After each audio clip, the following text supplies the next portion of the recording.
Star TV Bihar के live show में आपका बहुत बहुत स्वागत है। देखिए, जिस पल का इंतजार था वो पल अब आने वाला है। आज 4 बजे बिहार में चुनाव का ऐलान हो जाएगा, कोड ऑफ कंडक्ट लग जाएगा, आचार संहिता लग जाएगी। इसके बाद असली खेल शुरू होगा। कौन जीतेगा, कौन हारेगा, कौन बनेगा बिहार का सिकंदर। लेकिन पॉलिटिकल पार्टी लगातार दिन और रात दोनों देर रात तक मंथन कर रही है कि किसको टिकट दिया जाए और किसको नहीं दिया जाए और किसका टिकट काटा जाए। ये भी एक चर्चा है। आज हम बताएंगे बीजेपी के उन 20 लोगों की, 21 लोगों की जिनका टिकट कटने की संभावना बहुत ही प्रबल हो गई है। अलग अलग कारण है टिकट कटने के, लेकिन एक जो सबसे बड़ी बात है कि महागठबंधन में कल जो बैठक हुई उसमें मोटे तौर पर यह तय कर लिया कि कितनी सीटें कौन पार्टी लड़ेगी। आरजेडी कितनी लड़ेगी, कांग्रेस कितनी लड़ेगी, आप लोग जान ही रहे हैं। कांग्रेस की जो सीमा है 55 से 60 के बीच में, उसमें चुनाव लड़ना है, उसमें उनको आईपी गुप्ता को भी सीट देनी है। आरजेडी का भी मामला है 130 से 135 के बीच में, बाकी और पार्टियों को भी बांटा गया है। मुकेश सहनी को लगता है कि 12-13 सीटों पर मुकेश सहनी भी निपटेंगे, मैक्सिमम जाएगा तो 15 सीट जाएगा मुकेश सहनी का। तो खैर, आज एक दौर की और वार्ता है, उसके बाद एक अंतिम फिगर आ जाएगा कि होना क्या है। लेकिन आज इस लाइव शो में हम बात करेंगे आरजेडी के उन सीटों की जहां पर एक एक सीट पर कई दावेदार हैं और जो तेजस्वी यादव के टेंशन को बढ़ा रहे हैं। क्या होगा उन सीटों पर, और भाजपा के उन विधायकों के नाम जिनका टिकट कटना लगभग तय हो चुका है। तो आइए पहले भाजपा सहित शुरू करते हैं जिनका नाम कटने की चर्चा है। हमने यही नहीं करेंगे इनका कट ही गया है, लेकिन जो मीटिंग मैराथन मीटिंग चल रही है उसमें रिमार्क्स निगेटिव है। अब दिल्ली जाते जाते ये पॉजिटिव हो जाए तो बात अलग है, लेकिन फिलहाल रिमार्क निगेटिव है, जिसमें पहला नाम है भागीरथी देवी का, रामनगर पश्चिम चंपारण की सीट है। कारण ये दिया जा रहा है कि 2024 में एनडीए सरकार के विश्वास मत के दौरान महागठबंधन के प्रभाव में थी, ईओयू की कार्रवाई चल रही है। तो भागीरथी देवी का टिकट इस आधार पर कटने की आशंका है। दूसरा नाम है रश्मि वर्मा का, नरकटियागंज, ईओयू की कार्रवाई इन पर भी चल रही है और पार्टी ये समझती है कि टिकट नहीं दिया जाए, क्योंकि जब विश्वास जताने वाली बात थी तो इन्होंने कहीं न कहीं से पार्टी पर अविश्वास किया। तीसरा नाम मिश्री लाल यादव, सेम केस, अलीनगर दरभंगा। चौथा नाम है विजय खेमका, पूर्णिया। एंटी इनकम्बेंसी के कारण विजय खेमका पूर्णिया का टिकट कट सकता है। पांचवा नाम जयप्रकाश यादव, नरपतगंज अररिया। उसके बाद विद्यासागर केसरी, फारबिसगंज, विनय बिहारी, लौरिया पश्चिम चंपारण, और एक चर्चित नाम बाढ़ विधानसभा से ज्ञानेंद्र सिंह ज्ञानू के बारे में भी कहा जा रहा है कि उनका भी टिकट कट सकता है, ज्ञानू जी का टिकट कट सकता है। अमरिंदर प्रताप सिंह, आरा भोजपुर, उम्र का वास्ता दिया जा रहा है, 78 साल के हो चुके हैं। राघवेंद्र प्रताप सिंह, बढ़ारा भोजपुर, इनके साथ भी उम्र वाला फैक्टर है। केदार प्रसाद गुप्ता, कुढ़नी मुजफ्फरपुर, राम सूरत राय और आई मुजफ्फरपुर, अशोक कुमार सिंह, पारू मुजफ्फरपुर, संजय सिंह, लालगंज वैशाली, डॉक्टर सीएन गुप्ता, छपरा सारण, राम नारायण मंडल, बांका, पवन यादव, कहलगांव। पहली बार जीते थे, युवा है, लेकिन एंटी इनकम्बेंसी इनको परेशान कर रही है। नंदकिशोर यादव, पटना साहिब, इनके बेटे को टिकट देने की चर्चा है, लेकिन सम्राट चौधरी की भी नजर उस सीट पर लगी हुई है। अरुण कुमार सिन्हा, ये भी अपने पुत्र के लिए चाहते हैं, उम्र 74 साल।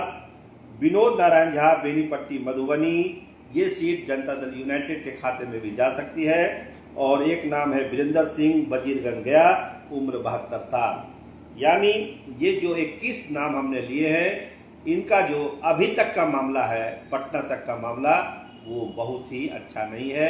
रिमार्क्स निगेटिव है। दिल्ली में अब क्या होगा पता नहीं, लेकिन लगता है कि इन विधायकों के टिकट किसी के उम्र के हिसाब से, किसी के एंटी इनकम्बेंसी के हिसाब से, और जो वोट ऑफ कॉन्फिडेंस में कुछ लोगों ने उल्टा पुल्टा किया उसके आधार पर काटा जा सकता है। तो भाजपा करीब करीब कल के मीटिंग के बाद ये तय कर चुकी है क्या करना है क्या नहीं करना है। धर्मेंद्र प्रधान मांझी जी से भी मिले, कुशवाहा जी से भी मिले, लेकिन बात उस तरह से बनी नहीं है क्योंकि संख्या ज़्यादा है। 20 से कम में मांझी जी मानने के लिए तैयार नहीं हो रहे हैं, तो धर्मेंद्र प्रधान के लिए एक उलझन वाली स्थिति है। अब तो मांझी जी ने बिजली फ्री करने का वादा कर दिया है कि 20 MLA हम दीजिए, बिहार में हम बिजली फ्री करा देंगे। तो खैर चुनाव का वक्त है, बड़े बड़े वादे हो रहे हैं, क्योंकि 4 बजे प्रेस कॉन्फ्रेंस से आचार संहिता भी लग जाएगी, तो जो भी घोषणा होना है वो तो अभी ही हो जाना है।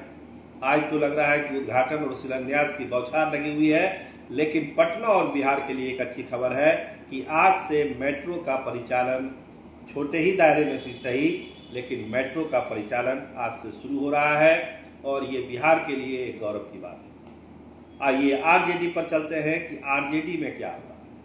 सीटें तो ठीक है, 135 से 140 आप लड़ लीजिएगा, लेकिन बहुत सारी ऐसी सीटें हैं जहां पर दावेदारों की इतनी फौज है कि तेजस्वी यादव का टेंशन बढ़ रहा है। आइए शाहबाद और भोजपुर इलाके की हम बात करते हैं। जगदीशपुर, संदेश, शाहपुर, बढ़ारा, आधा दर्जन से अधिक दावेदार हैं। किसको टिकट देंगे तेजस्वी यादव? बढ़ारा में बहुत सारे उम्मीदवार, खासकर राजपूतों का एक तो समझिए कि फौज ही उतरी हुई है, लेकिन फिलहाल लगता है कि आशा देवी का पलड़ा बढ़ारा में भारी चल रहा है, उनके टिकट मिलने की ज्यादा संभावना है। जगदीशपुर, संदेश और शाहपुर का भी मामला फंसा हुआ है। तिरहुत, चंपारण की अगर बात करिए तो कांटी, शिवहर, हसनपुर, सुगौली में जबरदस्त खींचतान चल रही है। समझ ही नहीं आ रहा है कि लालटेन किसको थमाया जाए। जबरदस्त विरोध है वहां पर। कांटी में जो मौजूदा विधायक हैं उनका जो बहुत विरोध हो रहा है, उनका इजराइल मंसूरी का। सुगौली में शशिभूषण सिंह है, उनका भारी विरोध हो रहा है। शिवहर में क्या हो रहा है? रघुनाथ झा के पोते को टिकट मिलेगा या जो राजद की शेरनी है ऋतु जायसवाल, जो लोकसभा चुनाव में मार खा गई थी, क्या उसको राजद उतारेगी?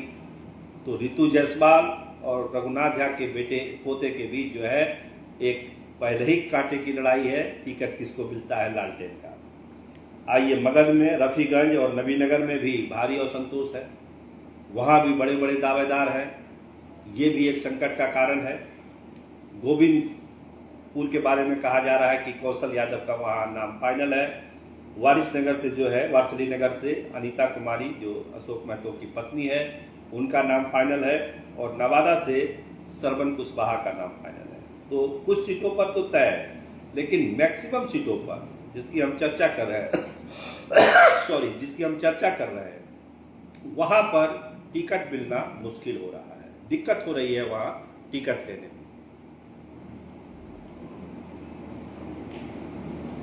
सारण की बात करिए, सीवान से जीवन यादव का पलड़ा भारी लग रहा है। महाराजगंज से जो है MLC विनोद जायसवाल के बेटे हैं विशाल जायसवाल, वो आगे आ गए हैं। सीट तो कांग्रेस की है, लेकिन विनोद जायसवाल चाह रहे हैं कि उनके बेटे को मिले, और विनोद जायसवाल का क्या कद है आरजेडी में ये सारे लोग जानते हैं। बड़रिया में जो है बच्चा पांडे को कड़ी टक्कर दे रहे हैं अनवारुल हक कि वो सीट हमको दी जाए। तरैया में जो है मुंद्रिका राय, सलन कुमार जो हैं सबके चहेते हैं, और सीमा देवी के बीच मुकाबला है। कहने का अर्थ ये है कि बहुत सारी ऐसी सीटें आरजेडी की है जिसमें बहुत सारे दावेदार हैं और तेजस्वी यादव की टेंशन को बढ़ा रहे हैं। बीजेपी का हमने चर्चा कर लिया, लेकिन सबकी नजर लगी हुई है आज चुनाव आयोग के प्रेस कॉन्फ्रेंस पर कि 4 बजे जो प्रेस कॉन्फ्रेंस होगा उसमें घोषणा क्या होगी। ज़्यादा उम्मीद है कि 2 चरण में बिहार में चुनाव होंगे, और 2 चरण में होंगे, और जो चीज़ें तय हुई है पॉलिटिकल पार्टी और चुनाव आयोग के बीच में, उसको पूरी तरह से पालन किया जाएगा।